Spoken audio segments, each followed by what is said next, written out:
जिन सामानों की लिस्ट आयशा ने राहुल को दी थी, वो सब सामान लेकर राहुल घर पहुंचा तो देखा कि पूरे घर में धुआं धुआं फैला हुआ था। राहुल ने किचन में जाकर देखा और कहा, तुम? आयशा ने मुड़कर कहा, हाँ मैं तुम्हारी फेवरेट डिश बना रही थी। तुम्हें बिरयानी बहुत पसंद है ना? कॉलेज में भी हमेशा तुम मुझसे बोलते थे कि लंच में मेरे लिए यही लेकर आना, तो आज मैं अपने हाथों से तुम्हारे लिए बना रही थी। आयशा ने बिरयानी के कुछ चावल को अपनी उंगली में उठाया और राहुल से कहा, लो चक्कर देखो और बताओ कैसी बनी है। राहुल ने आयशा की उंगली पकड़कर उसे चखा तो उसे अपने कॉलेज के पुराने दिन याद आ गए, जब वो आयशा से मिला था और आयशा उसके लिए लंच में ज्यादातर बिरयानी ही लेकर आती थी। वो दोनों साथ में बैठकर खाते थे। आयशा अपने हाथों से राहुल को खिलाया करती थी। वो लोग कैसे एक साथ टाइम बिताया करते थे। आयशा ने राहुल के गले में हाथ फंसाते हुए कहा, बस कुछ देर और, फिर फाइनली आज रात को हम यहाँ से अपने घर के लिए निकल जाएंगे और हमें डिस्टर्ब करने वाला वहां पर कोई भी नहीं होगा। फिर हम दोनों एक साथ अपने पसंद की खाने की डिशेस बनाया करेंगे और जैसा हमने सोचा था वैसे ही लाइफ स्पेंड करेंगे। राहुल ने आयशा के हाथों को अपने गले से छुड़ाकर कहा, ठीक है आयशा, लेकिन गैस कम कर लो, पूरे घर में धुआं धुआं हो रहा है। रोटियां जला दी है तुमने। और लेखा, वो कहाँ है? कहीं दिखाई नहीं दे रही। लेखा की बात सुनकर आयशा थोड़ी डिस्ट्रैक्ट हुई। उसने मुंह बनाते हुए कहा, हाँ खाना दे दिया है मैंने उसे, यहीं कहीं किसी कमरे में बैठकर खा रही होगी। राहुल ने कहा, ठीक है, तुम हम दोनों के लिए खाना लगाओ, तब तक मैं फ्रेश होकर आता। बाथरूम तो सिर्फ एक बहाना था। उसके बहाने राहुल लेखा को ढूंढ रहा। आयशा के सामने वो ये बात बोल नहीं सकता था। एक एक कमरे में जाकर राहुल लेखा को ढूंढ रहा था, लेकिन लेखा उसे कहीं भी नहीं दिख रही थी। राहुल के दिल में हलचल भी मच रही थी कि लेखा ऐसे अचानक कहां चली गई। तभी उसे ढूंढते हुए राहुल ने एक कमरे में किसी की सिसकियों की हल्की सी आवाज सुनी। उसने उस कमरे का दरवाजा खोला तो देखा उस छोटे से स्टोर रूम में लेखा जमीन पर बैठे हुए अपने मुंह पर हाथ रख के रो रही थी, ताकि उसके रोने की आवाज किसी को सुनाई न दे। राहुल तुरंत घुटनों के बल उसके पास बैठ गया और उससे पूछा, लेखा क्या हुआ? तुम यहाँ पर ऐसे रो क्यों रही हो? आयशा से कुछ बहस हुई क्या? लेखा ने कुछ भी नहीं कहा। राहुल ने अपने हाथों से लेखा के आंसू पोंछे और कहा, बताओ लेखा क्या हुआ? मैं हूं ना, मैं सब ठीक कर दूंगा, बताओ मुझे। लेखा ने सिसकियां लेते हुए कहा, आप दोनों तो अपने घर जा रहे हो, लेकिन मेरा क्या? मेरी माँ कहाँ है पता नहीं। पिताजी मेरी शादी के बाद ही चल बसे। कम से कम आप लोगों के पास तो घर परिवार है, आपकी माँ है। आपसे शादी होने के बाद मैंने इन पत्थरों का विनाश करना ही अपने जीवन का लक्ष्य बना लिया था, लेकिन न जाने अब मुझे क्या हो रहा है। क्यों आयशा को आपके करीब देखकर मुझे तकलीफ हो रही है, जबकि आप तो पहले से ही उससे प्यार करते थे। तो फिर मैं अपने लक्ष्य से क्यों भटक रही हूं? राहुल ने लेखा का हाथ पकड़कर कहा, लेखा ऐसा बिल्कुल भी नहीं, तुम भी हमारे साथ चल रही हो। अब तुम मेरा ही एक परिवार हो। मुझे अपना वो वादा भी याद है जो मैंने उस दिन तुम्हारे होठ पर रखा था। मैं उसे जरूर निभाऊंगा, तुम उसकी फिक्र मत करो। हम तुम्हारी माँ को जरूर ढूंढ लेंगे। राहुल लेखा को ये सब समझा ही रहा था, तभी बाहर से चीखने की आवाज सुनाई दी। राहुल लेखा का हाथ पकड़कर वहां से बाहर की तरफ आया तो देखा आयशा उसके सामने डरी सहमी सी खड़ी हुई थी। उसका चेहरा एकदम खून की तरह लाल था और वो अपनी उंगली से खिड़की की तरफ इशारा कर रही थी। राहुल ने उस तरफ देखा तो उसे दिखा खिड़की से किसी ने एक पत्थर फेंका था जिसमें एक कागज लिपटा हुआ था और उस पत्थर के बाजू में नोटों की एक गड्डी भी पड़ी हुई थी। राहुल ने उन दोनों को उठाकर देखा तो ये वही नोट थे जिसे राहुल ने सुबह अल्ताफ को दिए थे। उसके बाद राहुल ने पत्थर में लिपटे हुए उस कागज को खोला तो उसमें लिखा हुआ था कि तुम्हें कोई भी जहाज नहीं मिलेगा भगौड़े। पैसे और उस कागज को देखकर राहुल ने कहा, शायद ये उस अल्ताफ का काम है। आयशा ने कहा, हम लोगों के पास मोबाइल फोन नहीं है, इसलिए शायद उसने इसके जरिए ये खबर हम तक पहुंचाई हो। राहुल ने कहा, लेकिन उसने ऐसा किया क्यों? घर आकर भी तो बता सकता था। अभी सुबह ही तो बोल कर गया कि सब काम हो जाएगा और अब ये पैसे भी वापस कर दिए। राहुल ने कहा, मुझे उससे जाकर मिलना होगा। उसने मुझे अपनी दुकान का पता दिया था, मैं उससे वहीं जाकर मिलता हूँ। इतना बोलकर राहुल वहां से निकलने लगा, लेकिन तभी आयशा ने उसका हाथ पकड़ा और कहा, तुम ऐसे अकेले वहां पर नहीं जाओगे। ये हमें पकड़ने के लिए किसी की चाल भी हो सकती है। इस देश की आर्मी, काली शक्तियां, कई तरह के लोग हमें ढूंढ रहे हैं, इसलिए मैं भी तुम्हारे साथ चलूंगी। राहुल ने कहा, तुम फिक्र मत करो, मैं अकेले ही वहां जाकर सब पता कर लूंगा।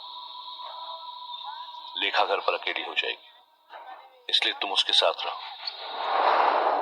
आयशा ने कहा, अगर तुम्हें वहां पर कोई खतरा आ गया तो फिर तुम क्या करोगे? इसलिए तुम्हें मेरे साथ की जरूरत पड़ सकती है। लेखा घर में ही सुरक्षित रहेगी।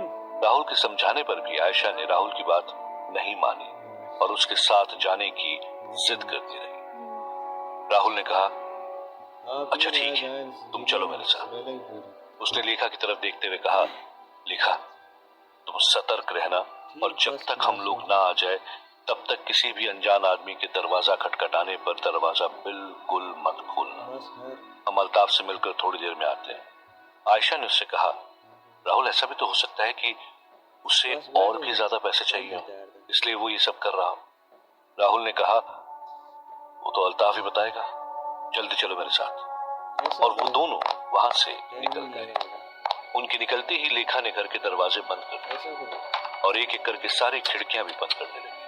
लेकिन आखिरी खिड़की पर जब वो पहुंची तो उसने बाहर जो देखा उससे वो घबरा गई, क्योंकि कुछ आर्मी वाले अपनी अपनी बंदूकें लिए हुए उस घर की तरफ चले आ रहे थे। कुछ देर बाद राहुल और आयशा उसी पते पर पहुंचे जहां पर अल्ताफ ने अपनी दुकान बताई थी। राहुल ने उस जगह पर पहुंचकर दूर से देखा तो अल्ताफ अपने कपड़ों की छोटी सी दुकान में बैठा हुआ था। देखने के लिए वो कपड़े की दुकान थी, लेकिन उसके पीछे जो 2 नंबर के काम होते थे वो किसी को नहीं पता था। राहुल और आयशा उस दुकान की तरफ जाने लगे, लेकिन जैसे ही दुकान में बैठे अल्ताफ ने उन दोनों को देखा, वो तुरंत दुकान से बाहर निकलकर भागने लगा। अल्ताफ को देखते ही आयशा ने राहुल से कहा, राहुल वो भाग रहा है, पकड़ो उसे। आयशा और राहुल उस वक्त अपनी शक्तियों का इस्तेमाल करके उसे नहीं पकड़ सकते थे, इसलिए राहुल और आयशा दौड़कर उसका पीछा करने लगी। कुछ दूर तक भागने के बाद आयशा ने एक सुनसान जगह देखी जहां पर कोई भी नहीं था। उसने एक लंबी छलांग लगाकर अल्ताफ को पीछे से पकड़ लिया। राहुल ने अल्ताफ से पूछा, क्या है ये सब? तुझे और पैसे चाहिए थे तो मुझे आकर बोलता, मैं तुझे पैसे देता। ये करने की क्या जरूरत थी? लेकिन जिस तरह से आयशा ने अल्ताफ को पकड़ा था उससे वो हैरान था। उसने इससे पहले ऐसा नजारा सिर्फ फिल्मों में ही देखा था। उसने हकलाते हुए आयशा से पूछा, आपने इतनी लंबी छलांग लगाकर मुझे कैसे पकड़ लिया? राहुल ने कहा, वो सब छोड़, तू ये बता, मेरे घर में आकर ये पत्थर और पैसे तूने ही फेंके थे ना? अल्ताफ ने कहा, हाँ ये मेरा ही काम है, मैं टेररिस्ट को अपने जहाज पर नहीं चढ़ने दूंगा। ये सुनकर राहुल और आयशा हैरान हो गए। अल्ताफ ने कहा, मुझे सुबह ही आप पर शक हो गया था जब आपने कनाडा के बदले इंडिया जाने के लिए कहा था, लेकिन उस वक्त मैं पैसों के कारण चुप हो गया। लेकिन कुछ देर पहले जब मैं आप लोगों से कुछ जरूरी बात करने आपके घर गया तो देखा कि आप लोगों पर तो नजर रखी जा रही। आर्मी वाले आप लोगों के घर के चारों तरफ फैले हुए हैं, इसका मतलब आप लोग टेररिस्ट ही हैं। तभी तो आप लोगों के ऊपर इतनी कड़ी निगरानी है। आयशा ने कहा, ऐसा कुछ भी नहीं है, तुम गलत समझ रहे हो। अल्ताफ ने कहा, देखो साहब, हम गलत काम जरूर करते हैं, लेकिन लोगों की अच्छी जिंदगी और उनकी मदद करने के लिए हम किसी देश में ऐसे टेररिस्ट नहीं भेजेंगे। क्या पता हमने आपको अपने जहाज में चढ़ाया और वहीं आप लोगों ने किसी को मार दिया तो हमारा धंधा ही बंद हो जाएगा। इसलिए हम किसी के साथ कुछ गलत होने नहीं दे सकते। राहुल ने कहा, हम कोई टेररिस्ट नहीं है, तुम्हें कुछ गलतफहमी हुई है। हमारी कुछ परेशानियां हैं जो हम तुमसे नहीं बता सकते। बस हमारी इतनी मदद कर दो कि हमें इंडिया तक पहुंचा दो। तुम्हें इससे डबल पैसे चाहिए तो मैं वो भी देने को तैयार हूं। अल्ताफ ने कहा, नहीं साहब, मैं आप लोगों पर भरोसा नहीं कर सकता। अच्छा हुआ मैं उस घर से निकल आया, नहीं तो आर्मी आप लोगों के साथ मुझे भी उस घर में पकड़ लेती। इसीलिए मैं वहां से भाग कर आ गया। लेकिन अब तो मैं आप लोगों को किसी भी हालत में अपने जहाज में नहीं चढ़ने दूंगा। राहुल और आयशा अल्ताफ को समझाने की कोशिश कर रहे थे, लेकिन वो उनकी बात ही नहीं मान रहा था। अल्ताफ ने कहा, मैंने आपका पैसा भी वापस कर दिया है, अब आप लोगों को जहां जाना है जाओ, लेकिन मेरा पीछा छोड़ दो। राहुल सोच रहा था कि अल्ताफ को कैसे समझाया जाए। क्या उसे उनके साथ हो रही पूरी कहानी के बारे में बता दिया जाए, लेकिन क्या वो हमारी बताई हुई कहानी पर भरोसा करेगा? ये सब सोचकर राहुल अल्ताफ से बोला, अल्ताफ, मेरी बात सुनो, मैं तुम्हें सब कुछ बताता हूं। तभी आयशा ने अल्ताफ के माथे पर हाथ रखा और अल्ताफ आंख बंद करके धड़ाम से जमीन पर गिर पड़ा। राहुल ने हैरानी से आयशा की तरफ देखा और पूछा, ये क्या किया तुमने? आयशा ने कहा, तो क्या इसे अब स्टार्ट से लेकर लास्ट तक की पूरी राम कथा सुनाते और ये हमारी बात पर यकीन कर लेता? मैंने इसे एक दिन के लिए सुला दिया है। अब ये ऐसे ही सोता रहेगा जब तक इसकी नींद खुलेगी, तब तक हम इंडिया पहुंच चुके होंगे। इसलिए चलो अब यहां से निकलते हैं। राहुल आयशा की शक्ति को देखकर हैरान था। उसने आयशा से कहा, सच में उन लैब वालों ने तुम्हारे अंदर बहुत सी शक्तियां डाली। आयशा ने कहा, अभी ये सब बातें करने का वक्त नहीं है, चलो निकले यहां से, फिर हमें जहाज पर भी पहुंचना है। तभी राहुल ने कहा, तुमने सुना नहीं उसने क्या कहा? हमारे घर के बाहर आर्मी तैनात है। तभी दोनों ने झटके से एक दूसरे की तरफ देखा और उनके दिमाग में आया कि एक खतरा अभी टला नहीं है कि दूसरा उनके घर में दस्तक दे चुका था, क्योंकि लेखा घर में अकेली थी। वो दोनों तेजी से घर की तरफ भागे और कुछ देर बाद घर के पास पहुंचकर उससे थोड़ी ही दूरी पर रुक गए। उन्होंने घर के सामने जो नजारा देखा वो चौंका देने वाला था, क्योंकि उस देश की आर्मी की 4 बड़ी बड़ी गाड़ियां उनके घर के सामने खड़ी हुई थी और आर्मी के सैनिक बुलेट प्रूफ जैकेट पहने हुए थे। अपने अपने हथियार लेकर एक लाइन से घर के अंदर घुस रहे थे।